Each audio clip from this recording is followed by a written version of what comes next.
Every single day, you wake up and navigate a world built on a very comforting, very deliberate illusion, the illusion of choice. You walk into a supermarket and stare at a wall of hundreds of different brands. When you buy a soda, you choose between Coca-Cola and Pepsi.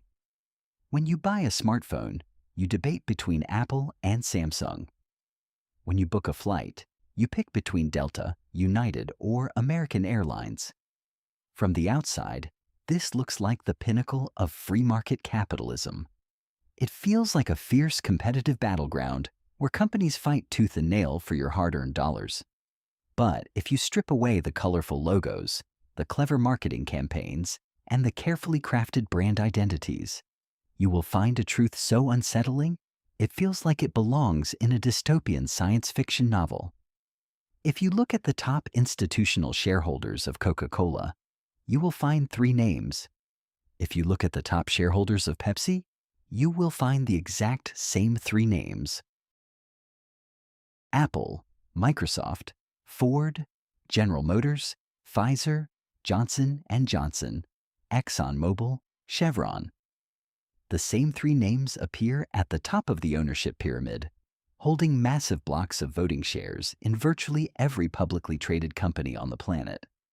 They are Vanguard, State Street, and the undisputed apex predator of global finance, BlackRock.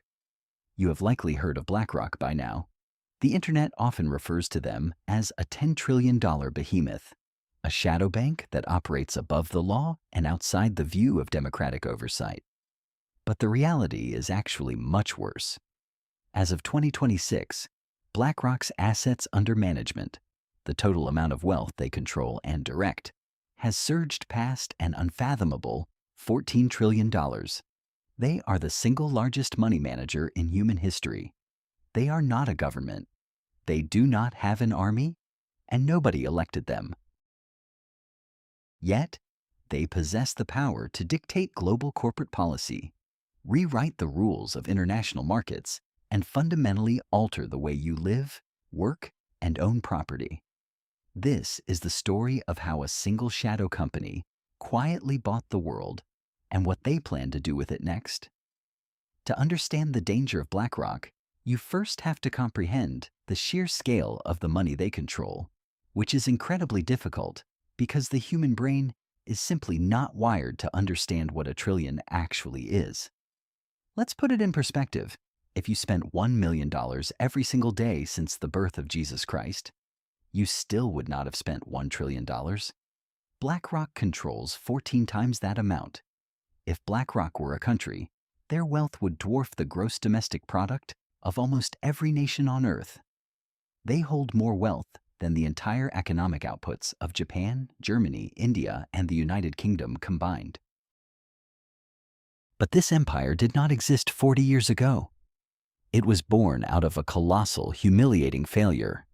In the mid-1980s, a man named Larry Fink was a rising star at the investment bank First Boston. He was brilliant, pioneering the market for mortgage-backed securities.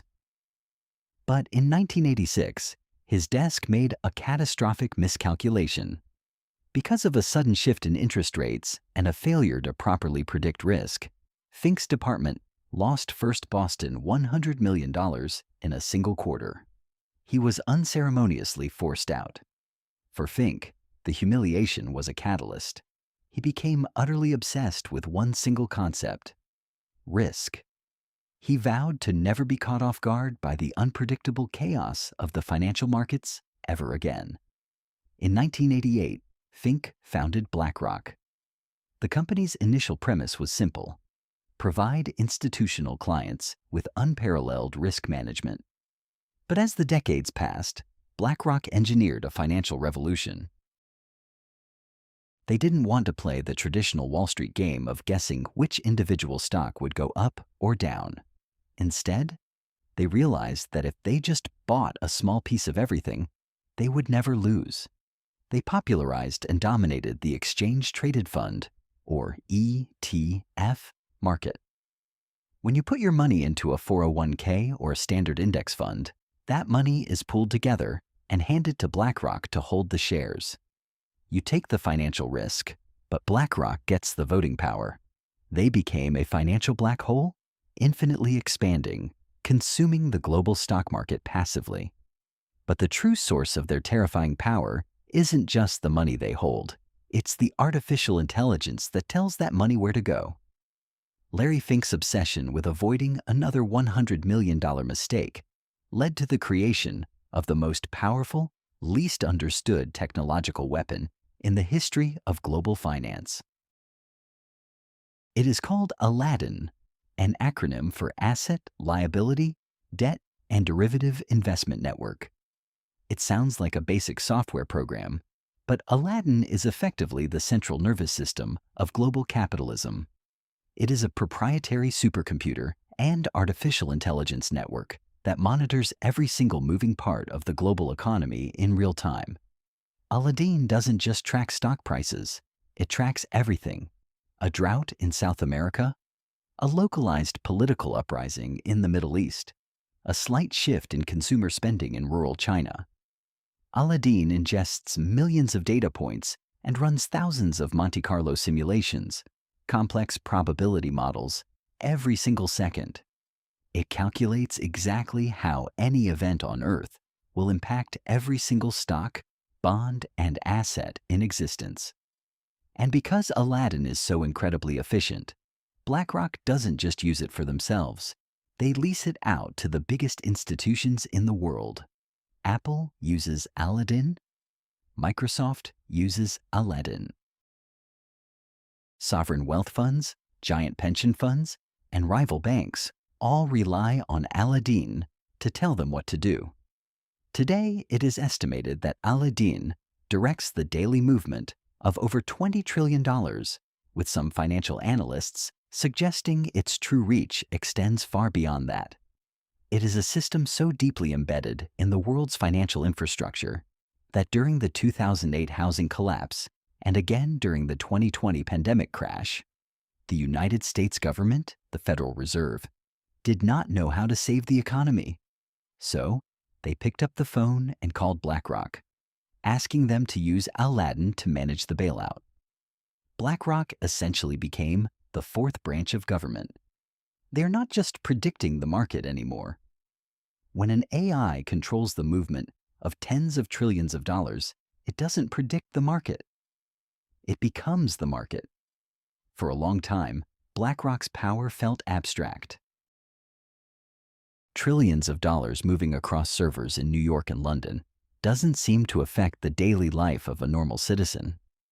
But in recent years, the shadow monopoly has pivoted from Wall Street to Main Street, and they have set their sights on the most sacred pillar of the American dream, home ownership. Across the United States, normal families are experiencing a bizarre and deeply frustrating phenomenon. You find a modest, single-family home. You make a reasonable offer. But within hours, you are outbid by a faceless LLC that swoops in, pays 20 to 30% over the asking price, waives all inspections, and pays entirely in cash. Who is this faceless buyer? It is the Hydra of institutional capital.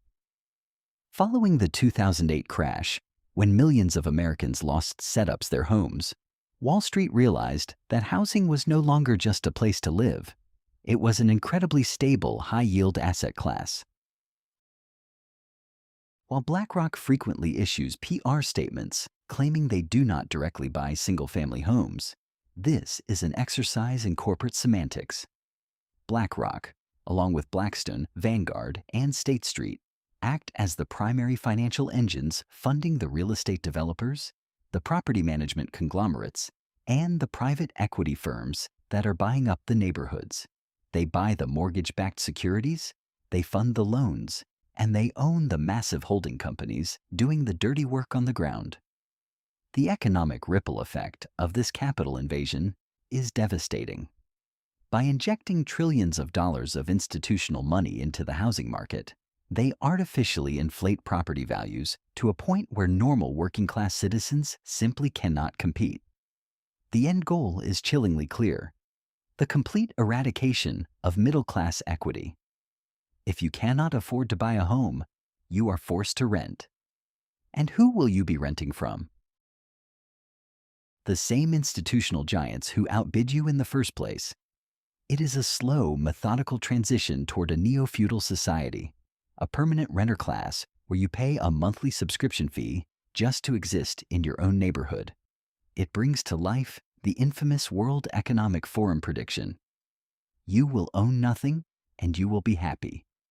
Except the happiness is entirely optional. Owning every brand in the supermarket and turning the housing market into a corporate playground is a tremendous amount of financial power. But Larry Fink realized that financial power is only half the equation. True power is ideological. True power is the ability to force the entire world to adopt your worldview without ever having to run for political office. And BlackRock achieves this through three simple letters: ESG, environmental, social, and governance. On the surface, ESG sounds like a perfectly noble initiative. It is a scoring system used to determine how environmentally conscious a company is, how socially responsible its internal policies are, and how diverse its corporate governance is. In a purely free market, a company that pollutes less or treats its workers better might attract more investors. But BlackRock does not operate in a free market. They are the market. Because BlackRock holds the voting rights for the trillions of dollars of passive index funds owned by everyday people, they have the ultimate leverage. Every year, Larry Fink writes a highly publicized Dear CEO letter. This letter is not a friendly suggestion. It is a corporate mandate. If a CEO decides that complying with BlackRock's strict ESG requirements will hurt their company's profitability, they might try to ignore the mandate. But BlackRock doesn't need to argue. They simply use their massive block of proxy votes to forcefully remove the CEO or the dissenting board members. They have done this to massive global titans. In a famous showdown, an activist firm backed by BlackRock essentially forced the oil giant ExxonMobil to replace multiple board members with candidates who aligned with BlackRock's climate transition goals.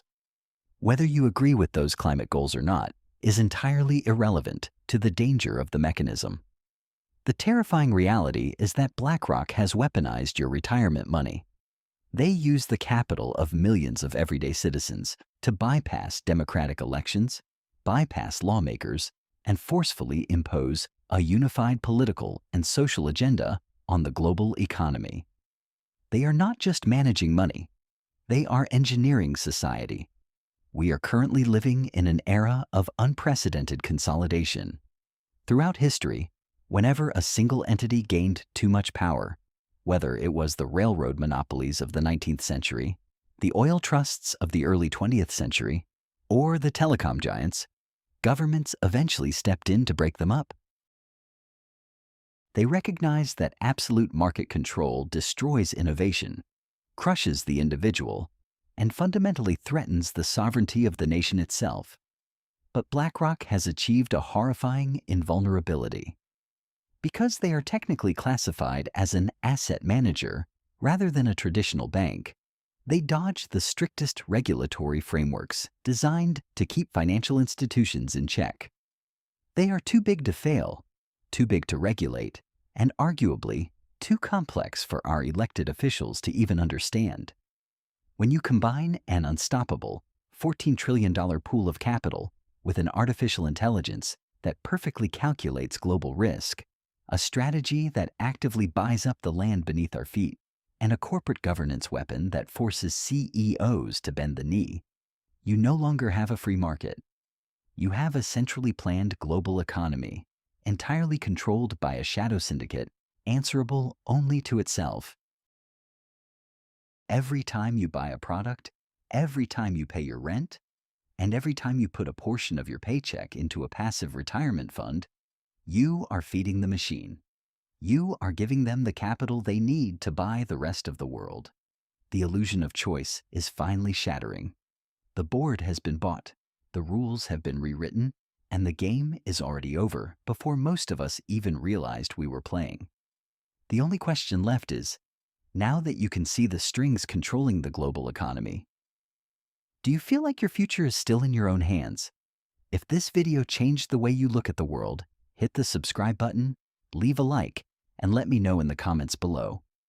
Should an asset manager be allowed to own the housing market? Until next time, keep your eyes open.